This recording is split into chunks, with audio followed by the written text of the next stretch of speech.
জন্মাষ্টমী তো প্রায় এসেই গেল, তাই এখন থেকেই তার প্রস্তুতি নিতে শুরু করে দিয়েছি।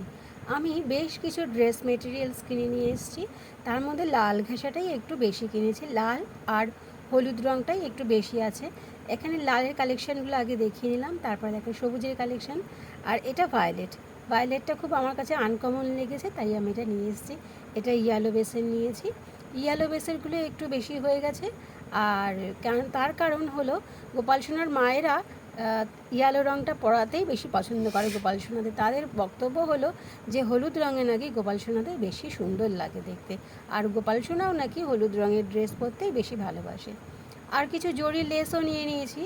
এক একটা ড্রেসের কালারের সঙ্গে এক এক রকম জরি, সেই অনুযায়ী নানান রকমের জরি নিয়ে নিয়েছি। সবটা হয়তো তোমাদের এখন দেখাতে পারছি না, কারণ অন্য একটা প্যাকেটে অন্য জায়গায় রাখা আছে, খুঁজে পাচ্ছি না ঠিক।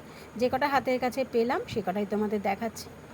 কেমন হয়েছে, কালেকশানটা কেমন হলো, বা আমার এইগুলো কেমন লাগছে তোমরা অবশ্যই কিন্তু জানিও। আর হ্যাঁ, ড্রেসগুলো বানানোর পর কিন্তু তোমাদের অবশ্যই দেখাবো।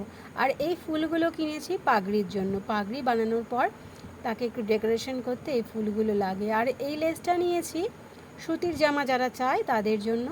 সুতির জামার মধ্যে এই লেসগুলো দিতে খুব সুন্দর লাগে। এগুলো সবই পাগড়ির জিনিস, পাগড়ির মধ্যে এগুলো দিয়ে সাজিয়ে দিলে পাগড়িটা কিন্তু দেখতে বেশ লাগে। ভিডিওটা কেমন লাগলো অবশ্যই জানিও, ভালো লাগলে লাইক শেয়ার কমেন্ট করতে ভুলো না।